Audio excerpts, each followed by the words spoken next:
Bueno, probando. Uno, 2, 3, 1, 2, 3, probando. Muy buenas noches, tengan ustedes nuevamente. El videíto de explicación que estoy montando en este momento, que voy a tratar que sea lo más corto posible, está basado en la explicación inicial que les di el día que faltó Alejandra para empezar a sentar la base de lo que es esta explicación del terrorismo de fanáticos yihadistas contemporáneos.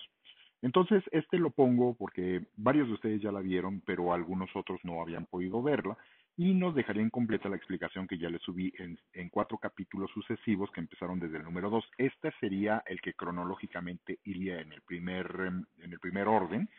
para que ustedes puedan hacer ya el complemento completo.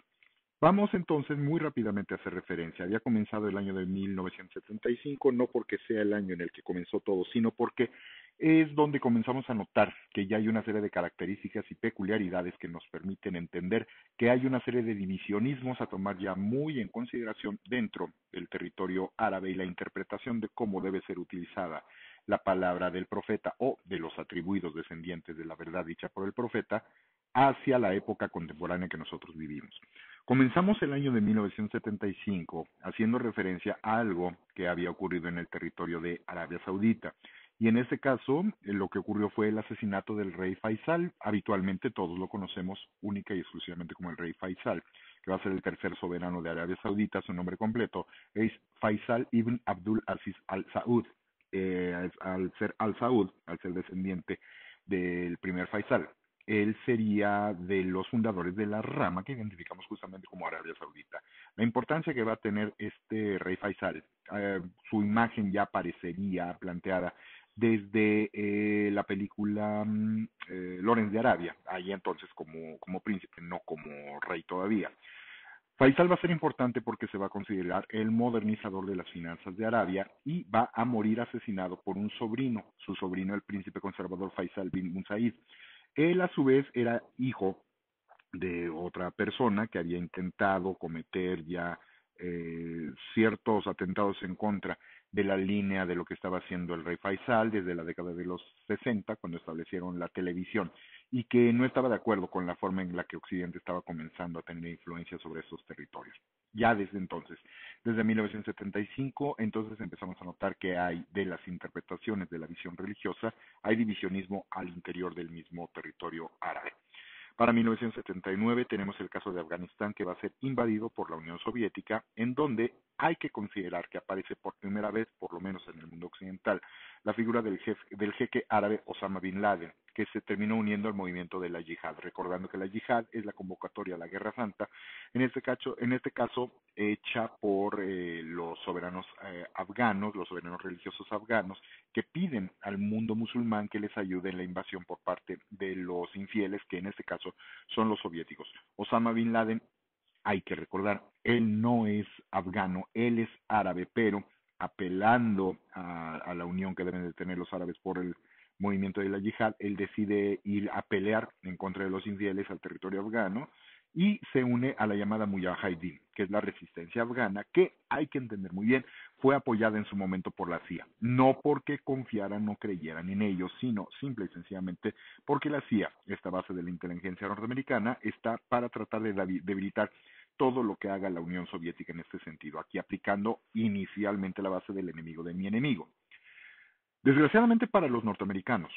en el territorio iraní para el año de 1979 vino el inicio de la revolución islámica, aquella que terminó derribando al Shah de Irán, y este Shah de Irán que había ayudado a la modernización del territorio iraní va a ser desplazado en esta revolución islámica por el dominio del Ayatollah Ruhollah Khomeini, que era el líder de las personas que encabezaban el movimiento chiita en Irán. Parte de esta problemática ustedes la pueden revisar en la película Persepolis, una película de Marian Satrapi y Vincent Pagonot, que es una película de animación, pero no es necesariamente para niños, pero que sí les permite ver cómo se están construyendo las cosas en este mismo sentido. Y nos permite identificar ya parte de una rama de las que a nosotros nos cuesta trabajo identificar, que van a ser justamente los chiíes. Los chiíes van a constituir entre el 10 y el 20% de los musulmanes locales, hablando del territorio de Irán, y que vendría del concepto Shiat u Ali, que significaría seguidor o partidario de Ali ibn Ali Talib. Abi Talib, perdón. Recuerden que Ali ibn Abi Talib o Ali, para que no nos perdamos, va a ser el primo y yerno de Muhammad y que se va a considerar sucesor y califa inmediato para la sucesión del mismo, ¿no? Esta circunstancia, ustedes saben que va a ser disputada por la otra rama que van a ser los suníes, de los que haremos referencia un poquito más adelante. Entonces, los chiíes serían los seguidores o partidarios de Ali, para identificar esta parte que no precisamente van a ser la mayoría o los que dominan en cuanto a población, en el caso del territorio iraní y de muchos otros lugares. Irán, entonces, en ese sentido, va a ser proclamado como una república islámica, en donde se va a prohibir la música transmitida por el radio y va a venir la famosa invasión a la embajada norteamericana, en donde van a terminar secuestrando a 52 trabajadores de esta embajada en Irán, y que nos permitió también ver que 6 de ellos lograron escapar de la misma y lograron esconderse en la embajada de Canadá, donde van a ser recibidos por el cónsul respectivo, que es parte de lo que nosotros podemos observar, que es la parte histórica, la parte real de lo que nosotros vemos en la película Argo, que tiene su base de realidad en este sentido. Y recuerden que esto, el mal manejo, el inadecuado manejo de este inicio de revolución islámica por parte del gobierno en aquel entonces, en 1979, en los Estados Unidos, es el gobierno de Jimmy Carter. Al no saberlo manejar adecuadamente, esto le llevó a perder bueno, gana la candidatura, pero termina perdiendo la posibilidad de reelegirse, en este caso, con un nuevo gobernante que va a terminar siendo Ronald Reagan. Para 1980 no debemos de olvidar que en territorio soviético se iba a llevar a cabo los 22º Juegos Olímpicos, en este caso en la ciudad de Moscú. Ante la invasión soviética sobre el territorio afgano, van a ser boicoteados por los Estados Unidos y sus respectivos aliados. Por cuestiones políticas, vamos a ver que los Juegos Olímpicos van a sufrir ya de ciertos percances en esta situación. También es importante entender que en este año de 1980, por cuestiones históricas, territoriales y también económicas relacionadas con el petróleo y el gas, el país de Irak va a terminar invadiendo Irán. Ante una circunstancia de un problema fronterizo y de territorio que ya tenían entre ambos países y que se va a ver agravado por la situación de la toma del poder de la revolución islámica, nos vamos a encontrar que el entonces gobernante, que inicialmente supuestamente se había planteado en contra de él los movimientos socialistas, según la perspectiva de la CIA, pero en la práctica, en realidad, él decía pertenecer originalmente al socialismo y sobre la marcha, conforme le fue conveniente, se fue cargando hacia el otro lado, incluso recibiendo a veces hasta el apoyo y el reconocimiento de regímenes como el de España, por mantenerse la venta del petróleo hacia este territorio. Resulta que el líder de este país, Saddam Hussein, va a iniciar la guerra contra Irán y la CIA va a apoyar al régimen de Saddam Hussein en Irak. A nosotros nos puede costar trabajo entender esto, pero consideren entonces que no es precisamente una figura muy bien vista y muy apoyada del lado occidental, sobre todo del lado norteamericano, pero el hecho de que le declare la guerra al movimiento del Ayatollah Khomeini es muy importante, es fundamental porque mantiene divididos a los países árabes para que, a su vez, alguien trate de ponerle un alto a las revoluciones islámicas y que éstas, a final de cuentas, no terminen expandiéndose. Aquí es donde les decía que viene la complicación de esta idea del enemigo de mi enemigo, porque estrictamente hablando, si lo viéramos desde esa perspectiva, los movimientos islamistas que podrían haberse expandido hacia el territorio soviético, y que habrían representado el debilitamiento de la Unión Soviética con ganancias para los norteamericanos, también hay que considerar que no se ha terminado la Guerra Fría para 1980 y ahí la prioridad es debilitar lo más posible a los soviéticos. Por eso se va a dar la circunstancia de que los norteamericanos van, por debajo del agua por supuesto, a apoyar un movimiento radical islamista, pero que para ellos es de una mayor conveniencia al ir sobre el territorio soviético o la influencia de los soviéticos en el territorio afgano. Esto, al ser muy mal manejado por la política internacional norteamericana, va a generar toda una serie de problemáticas como la que nosotros nos encontramos hacia la época contemporánea. Recuerden que en el caso del apoyo de la CIA al régimen de Saddam Hussein, lo que se busca primordialmente es impedir el surgimiento de nuevos movimientos chiíes, es decir, van a tratar de mantener encapsulado el movimiento de la revolución islámica, lo que iría en contra, el mantener compactado a una revolución islámica, estos cápsulas de revolución que se quieren expandir hacia otros lugares, ahí los van a apoyar los norteamericanos, pero para terminar tirando a los soviéticos en su influencia sobre los afganos. Eso es lo que a nosotros nos genera conflicto, nos genera problemas al momento de revisar la política internacional, sobre todo de los últimos 40 años. En esta línea, lo que antes nos permitía ver, lo que ellos mismos, los norteamericanos y hasta los propios soviéticos veían como algo claro y evidente, ¿no? Están los del sombrero blanco, que son los buenos, están los del sombrero blanco, que son los, negro, perdón, que son los malos. Este enfrentamiento entre el bien y el mal ya no va a ser tan claro ni tan evidente, sobre todo de la década de los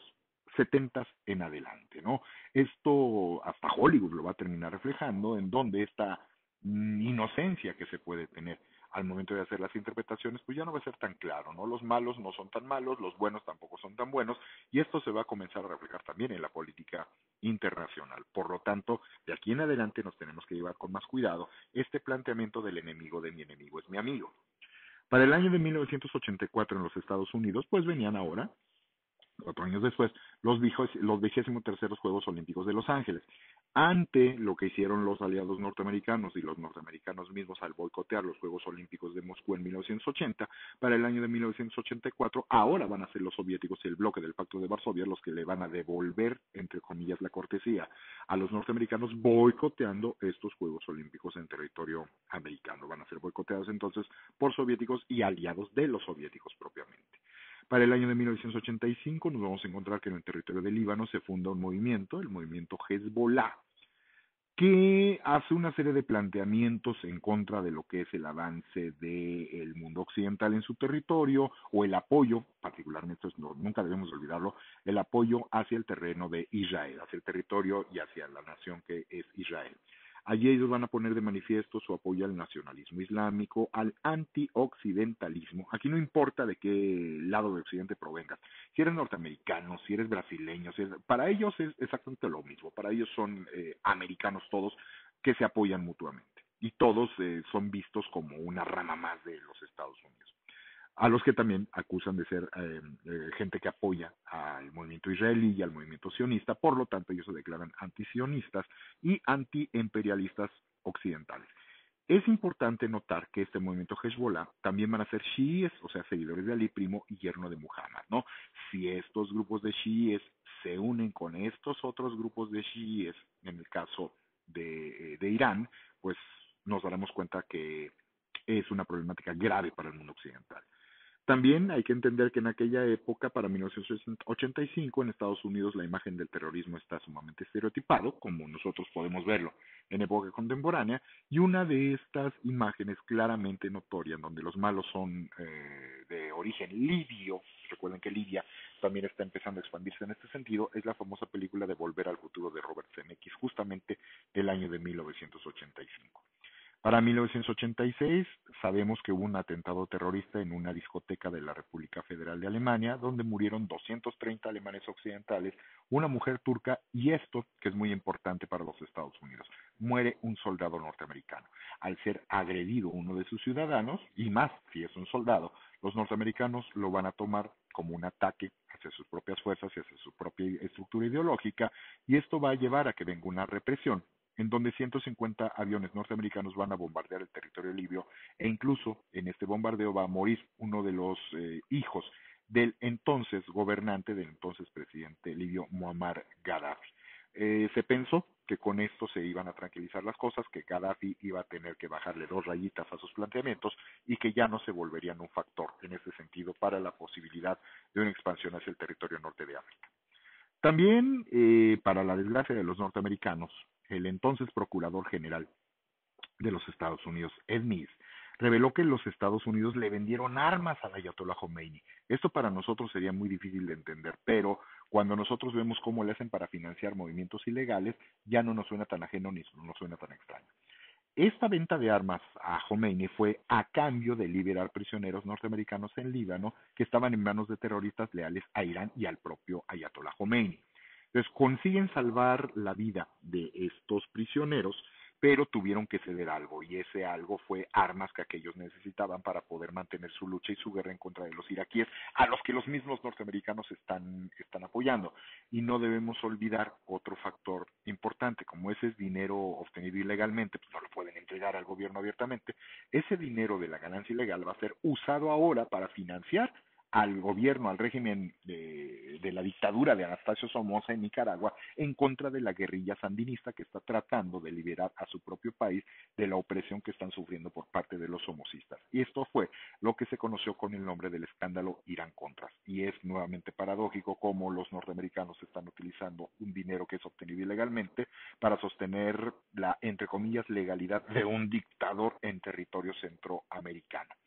También en aquellas épocas los norteamericanos, este mismo año de 1986, suministraron una serie de misiles, los conocidos como misiles Stinger, al movimiento de Al-Qaeda. Recuerden que Al-Qaeda es un movimiento que significa la lista, eso es lo que significa, o la base de datos, esto se refiere. Una base de datos no computarizada, es una base de datos que puede ser hecha a mano simplemente, donde tienes los nombres de todos los contactos con los que tú te puedes unir para levantar en contra a todos tus aliados en contra de los enemigos, ¿no? Entiéndase que este movimiento fue propiciado por el propio Osama Bin Laden y los norteamericanos son los que les van a proporcionar estos misiles al movimiento de Al-Qaeda. Esta es la primera parte. Esta es la primera parte de la explicación que había comenzado a dar en aquella ocasión en la sesión de clase en la que faltó Alejandra y que les dejo hasta esta parte. Este va a ser el video de explicación número 1 y aquí ustedes ya pueden seguir el orden cronológico del número 1 al 2, al 3, al 4, hasta el video número 5 para que ya tengan la explicación ahora sí completa de todos los años hasta donde nos quedamos, hasta donde históricamente ahorita vamos. No les podemos decir más cosas porque no han ocurrido o por lo menos no han sido lo suficientemente notorias como para que las podamos incluir. Esperemos que les sirva a ustedes para un mejor entendimiento y eso sí, tenemos que estar viendo las noticias todo el tiempo para continuar pues sumando la red de la explicación de lo que está ocurriendo a nivel yihadismo occidental contemporáneo. Que tengan ustedes muy buenas noches.